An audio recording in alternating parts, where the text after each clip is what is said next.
warahmatullahi wabarakatuh. Saya Belle Erika Aprianti, NIM 200104010058.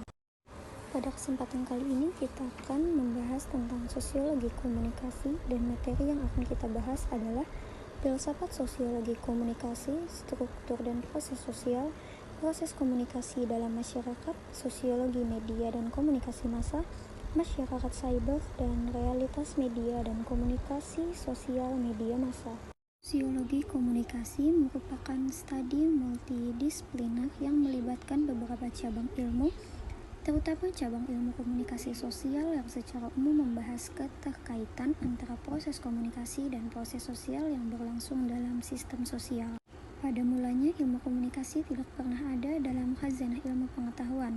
Ketika semua masalah manusia masih dalam kajian ilmu filsafat, ilmu komunikasi tidak atau belum terpikirkan oleh manusia. Pada saat sosiologi sedang dibangun dan berkembang, minat terhadap ilmu pengetahuan semakin meningkat pesat. Banyak pengamat berpendapat bahwa perkembangan teori sosiologi dipengaruhi oleh pemikiran-pemikiran abad pencerahan yang berkembang pada periode perkembangan intelektual dan pembahasan pemikiran yang luar biasa.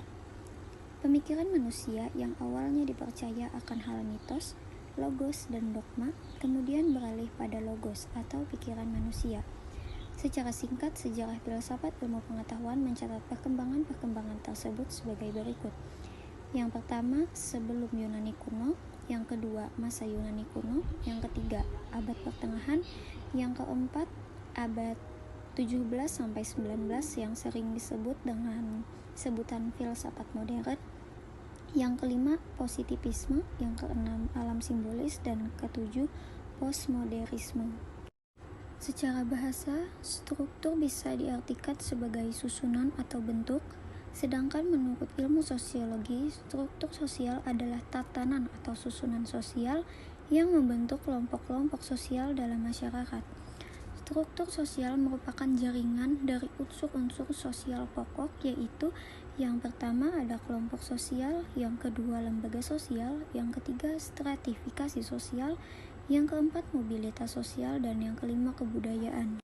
Lalu, proses sosial merupakan cara-cara berhubungan yang dilihat apabila orang perorangan maupun kelompok sosial saling bertemu dan menentukan sistem serta bentuk-bentuk hubungan tersebut. Atau, apa yang akan terjadi apabila ada perubahan yang menyebabkan goyahnya pola-pola kehidupan yang telah ada. Faktor yang mempengaruhi proses sosial yaitu sugesti, imitasi, identifikasi, simpati, empati, dan motivasi. Selanjutnya, proses komunikasi dalam masyarakat. Menurut Effendi, proses komunikasi dalam masyarakat dapat dibedakan menjadi dua tahap. Yang pertama secara primer dan yang kedua secara sekunder. Secara primer, yang dimaksud dengan proses komunikasi secara primer yakni proses penyampaian pikiran dan perasaan dari seseorang kepada orang lain menggunakan lambang atau simbol sebagai media. Lalu yang kedua, secara sekunder. Proses komunikasi secara sekunder adalah proses penyampaian pesan oleh seseorang kepada orang lain dengan menggunakan alat atau sarana sebagai media kedua setelah memakai lambang sebagai media pertama. Menurut MC Quayle, proses komunikasi massa terlihat berproses dalam bentuk 1. Melakukan distribusi dan penerimaan informasi dalam skala besar.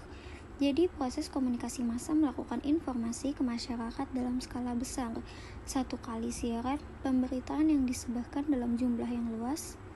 Yang kedua, proses komunikasi massa juga dilakukan melalui satu arah, yaitu dari komunikator ke komunikan. Yang ketiga, proses komunikasi massa berlangsung secara simetris di antara komunikator dan komunikan, menyebabkan komunikasi di antara mereka berlangsung datar dan bersifat sementara. Apabila terjadi kondisi emosional disebabkan karena pemberitaan yang sangat agitatif, maka sifatnya sementara dan tidak berlangsung lama dan tidak permanen. Yang keempat, proses komunikasi massa juga berlangsung impersonal atau non-pribadi dan tanpa nama. Proses ini menjamin bahwa komunikasi massa akan sulit diidentifikasi siapa penggerak dan menjadi motor dalam sebuah gerakan massa di jalan. Yang kelima, proses komunikasi massa juga berlangsung berdasarkan pada hubungan-hubungan kebutuhan atau market di masyarakat. Media massa merupakan saluran atau alat komunikasi yang menghubungkan komunikator dan komunikan secara massal, berjumlah banyak, bertempat tinggal yang jauh, sangat heterogen dan menimbulkan efek tertentu.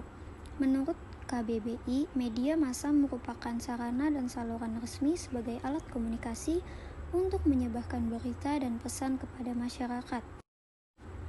Media massa dapat dikelompokkan menjadi dua jenis, yaitu media massa cetak dan media massa elektronik. Yang pertama, media massa cetak itu seperti surat kabar, majalah, tabloid, jurnal, serta buku. Dan yang kedua, media massa elektronik itu seperti televisi, radio, film, dan online.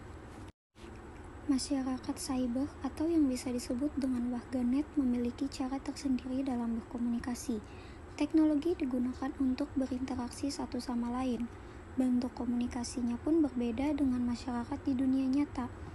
Masyarakat cyber sebagai masyarakat maya bergantung pada simbol-simbol dalam penyampaian pesan. Interaksi simbolik digunakan oleh masyarakat cyber untuk menyampaikan pesan.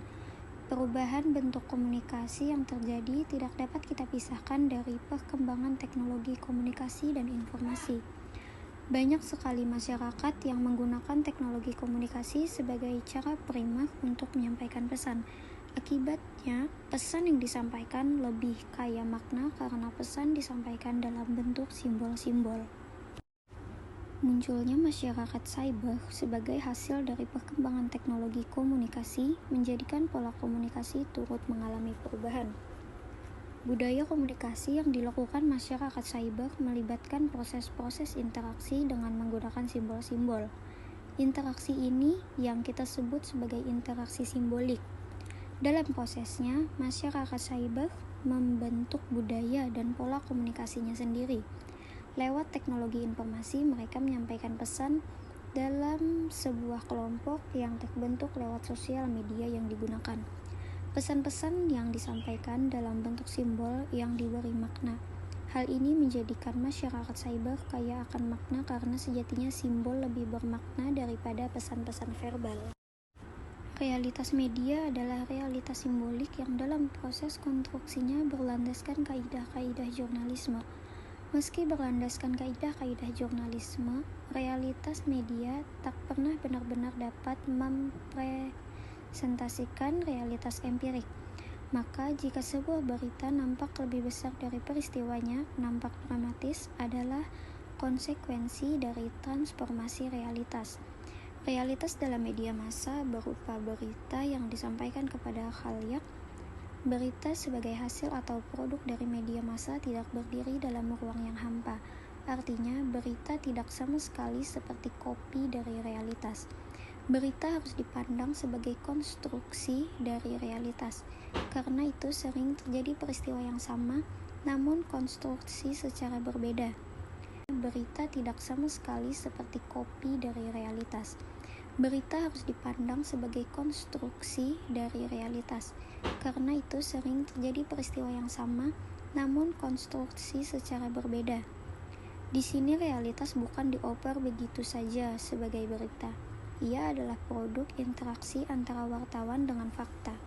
Dalam proses internalisasi, wartawan dilanda realitas. Realitas diamati oleh wartawan yang kemudian diserap dalam kesadaran wartawan. Konsepsi tentang fakta yang diekspresikan untuk melihat realitas hasil dari berita adalah produk dari proses interaksi dan dialektika tersebut. Demikian penjelasan singkat dari saya. Terima kasih yang telah menonton. Wassalamualaikum warahmatullahi wabarakatuh.